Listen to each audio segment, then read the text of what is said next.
Good afternoon, everyone. I'm Anthony Sizemore, Police Chief with the Cape Coral Police Department, and standing with me are members of my command staff. There was an incident this afternoon at Mariner High School, but before I talk about that, just some behind-the-curtain look. There was an internal debate that we had here this afternoon whether we were going to do a press conference or not. Last thing you want to do is glorify an incident like this or draw attention to it. And we're very mindful of that, cognizant of that. This is not a look at us, pat us on the back, or drawing, like I said, unnecessary attention to a bad actor that would do this. But what won out in our internal discussion is the importance to alleviate concerns in the community. And that's with our students, our staff members, our parents, and just general members in the community who are concerned. And what precipitated us talking about this today is this community has been through so much, particularly our students. If you go back to COVID, where school was abruptly closed, their lives were turned upside down.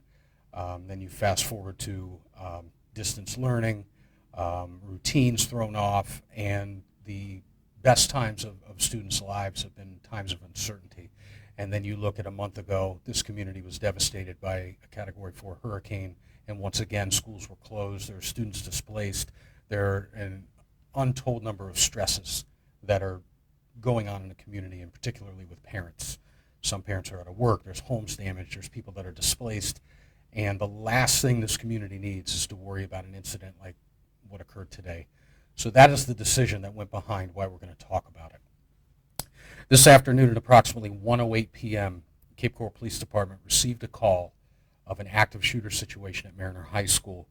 And the notes of the call indicated that there were 6 students that were shot. This is at 701 Chiquita Boulevard at Mariner High School. We have 2 school resource officers that are on scene, that are stationed there, and they immediately went into action. Without hesitation, the 2 school resource officers put the school on lockdown in conjunction with school administration per protocol, and started to search for both victims and an active shooter. The Cape Coral Police Department officers on patrol immediately responded to the call over the radio, and our patrol bureau and traffic units arrived on scene just under 2 minutes. All the students, teachers, and professional staff were put on lockdown, like I stated, and immediately a primary search of the school began. There was no hesitation. There was no waiting outside. There was no deliberation or debate or wait to see who's in charge, who's an incident commander. We don't have that here. We don't have that at the Cape Coral Police Department. We don't have it with our partner agencies regionally and with the school district. This was an immediate spring into action. I've said it on other instances. You don't rise to the occasion. You fall back to the level of training that you have. And that's what happened here today. After the primary search was conducted, all students, teachers, and professional staff were escorted from the classrooms in an orderly fashion and brought outside the school. And a secondary search, more detailed search, was conducted. Every classroom, office, closet, bathroom, etc. was searched several times. No active shooter was located. This call for service was later determined to be a swatting call, like many we have seen throughout our country and our state recently. These are rapid, complex, and dangerous situations for everyone involved. And we are grateful for the assistance that we received from our neighboring agency, the Lee County Sheriff's Office. Without hesitation, they sprang into action and joined our officers to conduct the primary and secondary searches of the school. There are no egos involved. There's no territorialism involved. There's just officers doing what they can to help a community that doesn't have time for this right now. I also want to thank the Lee County School District, the staff and administration, the teachers, everyone involved at Mariner High School performed flawlessly today in conjunction with law enforcement to handle the situation the best way it could be handled. No arrests have been made. Our major crimes unit does have jurisdiction of this investigation, and they are working to identify the caller that made this call today. I personally went to Mariner High School, and I met with students, I met with staff at the school, I met with our officers and our command staff, and everything I saw for a harrowing gut-wrenching situation, put me at ease that our training was followed and our officers, in conjunction with the staff and our partnership with the Sheriff's Office, worked the best way it could have, exactly how you would draw it up. Again, I want to thank the men and women in this room here that are with me off camera, all of the officers who responded, our partner agencies, and I really want to give a special thank you to the parents who are understanding and in such a vulnerable position at that point. We're parents, we understand. It's an unbelievable experience to go through. It's surreal. It almost gives you a feeling like, I can't believe it has happened here. And that's the stance and the mindset that we all take going into this. Unfortunately, it ended the way it ended. And I'm grateful for our students. Every student that we observed today took it serious, cooperated with law enforcement. It was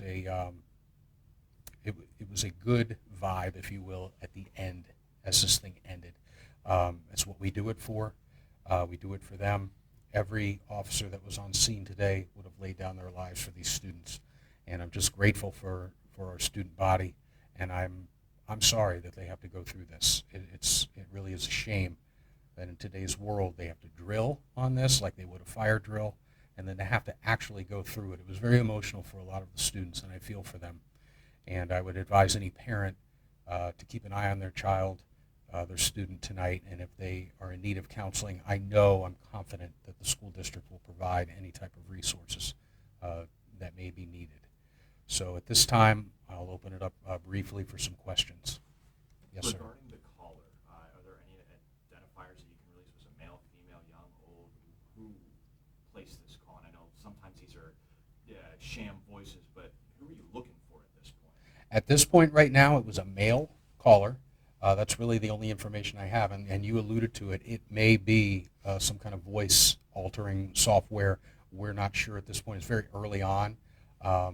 As you know, we're 2 hours or so from the incident, so we wanted to get out here to talk about the incident, but more so to alleviate those parental concerns, those community concerns, that of all the things that we're dealing with, the things that you have seen nationally, the letdowns, if you will, they don't happen here.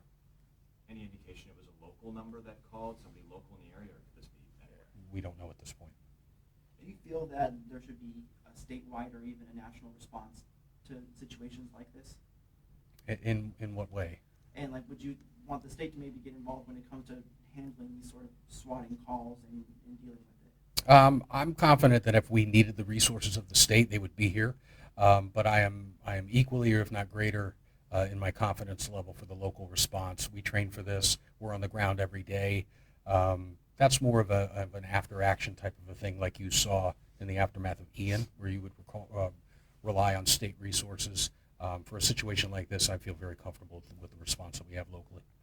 Chief, what's your message to anyone who thinks, hey, it's okay to do this, it's swatting, it's not going to hurt anybody? What's your message to those people? Obviously, it's not okay. A threat like this can land you in serious trouble.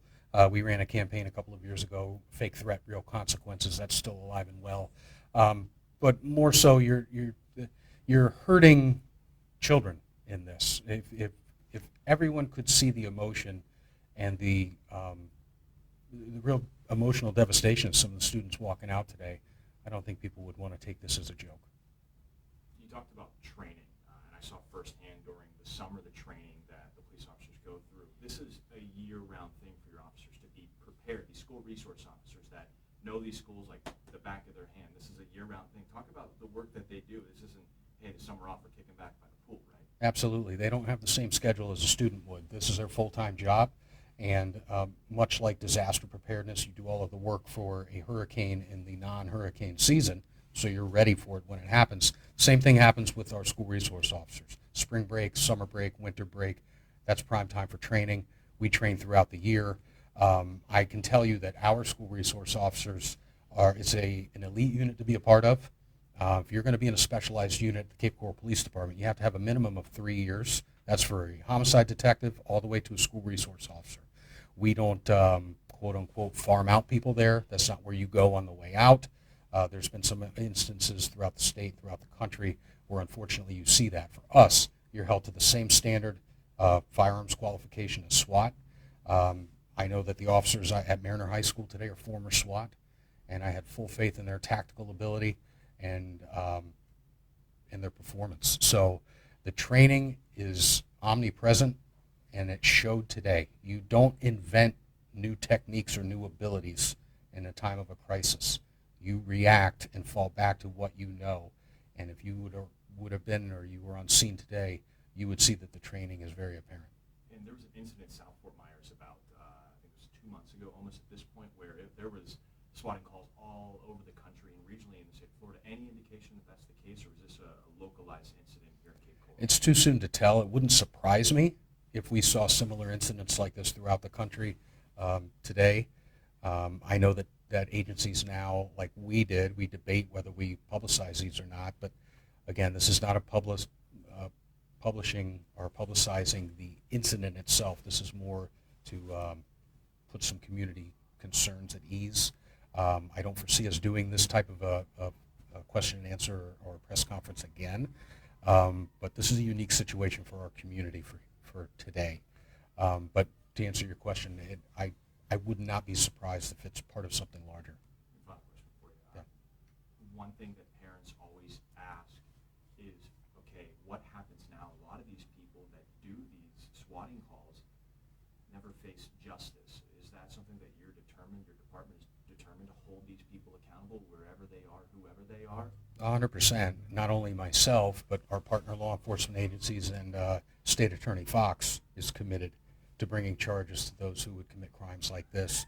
There's a couple of things that, what happens now. You have the criminal aspect, but you also have the emotional recovery aspect of these students. These are over 1,000 students, maybe 1,500 some odd students that are at Mariner High School, that this incident started at 1 o'clock, it was over by 2:30, and they have school tomorrow. And they still have all of the responsibilities, extracurricular activities, and they still are rebuilding their lives from what happened. So it takes a long time for something, an acute traumatic incident, on top of an already traumatic lingering effect that we have in the community. And that's what I'm concerned about. And how do you think that you'll track down this suspect or stop calls like this in the future? Two parts to the question there. Our investigative team, I have confidence in their abilities. This isn't the first one that we've done. This isn't the first one regionally that we've done, so we rely on our partnerships in law enforcement to try to investigate that. Prevention really is about awareness and letting would-be offenders know about consequences. Is there any solution to this besides obviously the great response that we see from law enforcement? Solution, I think, is just going to have to be awareness to it.